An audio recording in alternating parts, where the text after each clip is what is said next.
गंगापूर पोलिसांनी केली surgical strike. सराईत गुन्हेगारांना ठोकल्या बेड्या. 3/5/2025 रोजी मध्यरात्रीच्या सुमारास गंगापूर पोलीस ठाणेकडील सुजित जाधव यांना गोपनीय बातमी मिळाली. गंगापूर पोलीस ठाणेकडील MPDA मधील फरार पाहिजे असलेला इसम राहुल दिलीप जाधव हा नाशिक शहरात आला असून त्याचे सोबत गंगापूर पोलीस ठाणेकडील तडीपार राहिल सय्यद तसेच खंडणी व जाळपोळीच्या गुन्ह्यात पाहिजे असलेला आरोपी अरबाज शेख असे शिवाजीनगर परिसरात एकत्र आल्याची खात्रीशीर माहिती मिळाली.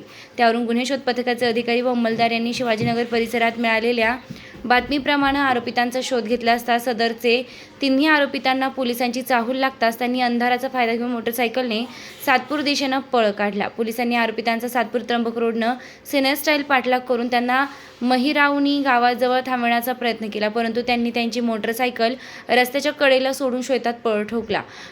गुन्हे शोध पथकाचे अधिकारी व अंमलदार यांनी चिकाटीने तिन्ही आरोपितांचा शिताफीनं पाठलाग करून त्यांना ताब्यात घेतले.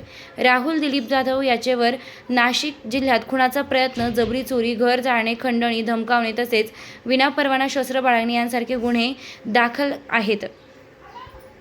सदर इसमांवर एकूण 8 गुन्हे दाखल आहेत. अरबाज मोहम्मद शेख याच्यावर नाशिक जिल्ह्यात खुनाचा प्रयत्न, जबरी चोरी, गंभीर दुखापत करणे, जाळपोळ, खंडणी यांसारखे 10 गंभीर गुन्हे दाखल.